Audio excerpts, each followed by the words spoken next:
अरे तो सुन लही कि जब ले कुमार बिया ना हमार बिया ना तोहार बिया।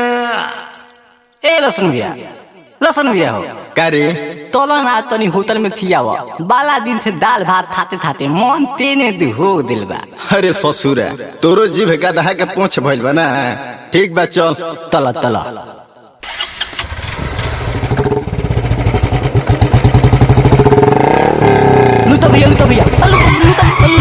लूट ला माल दे ये हो आ तो तोला दिखाई देख दे।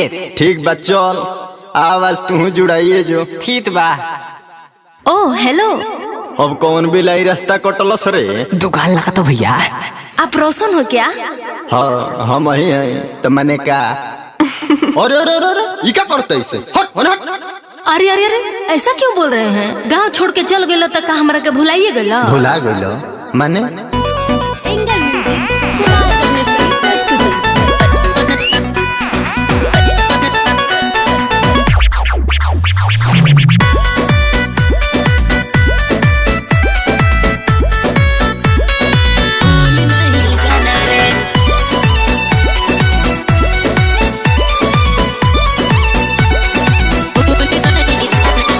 चेहरा तोहारे नहीं याद आवे नहीं शहर में रहलू ना रहलू गावे। अरे तोहार गाँव के ना रहने कब कहे का 528 सुनो चेहरा तोहारे नहीं याद आवे नहीं शहर में रहलू ना रहलू गावे। भीड़ सटी खातिर झूठो कर ताड़ू बहाना रे। जान मेरे जाने मन बाबू मेरे सोना रे बचपन का प्यार मेरा भूल नहीं जाना रे। जान मेरे जाने मन बाबू मेरे सोना रे बचपन का प्यार मेरा भूल नहीं जाना रे।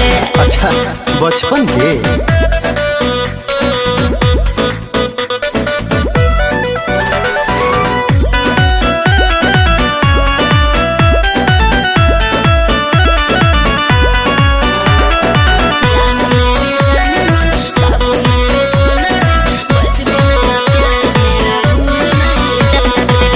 अच्छा सुनो याद बा बचपन के कुल ही कहानी हमके बताओ कुछ ठोस निशानी।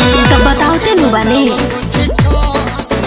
हम गाँव के पुरबौरी रहत रहनी। हाँ। तीसरे से संगे संगे पढ़त रहनी। कैसे याद आएगा बोला गुजरा जमाना रे। जान मेरे जाने मन बाबू मेरे सोना रे बचपन का प्यार मेरा भूल नहीं जाना रे। जान मेरे जाने मन बाबू मेरे सोना रे बचपन का प्यार मेरा भूल नहीं जाना रे।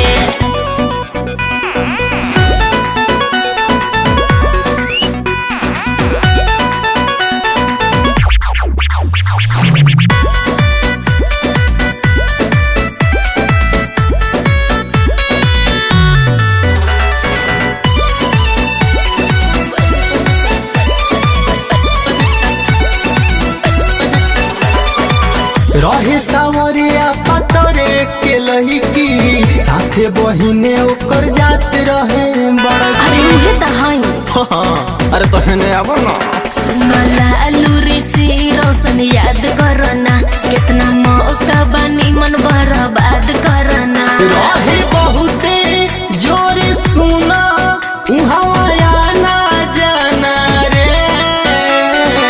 तोहार ना हाँ हो जान मेरे जाने मन बाबू मेरे सोना रे मिले हो तो अब कभी जुदा नहीं होना रे। जान मेरे जाने मन बाबू मेरे सोना रे मिले हो तो अब कभी जुदा नहीं होना रे। ठीक बा अब चला घरे। ठीक बा चला।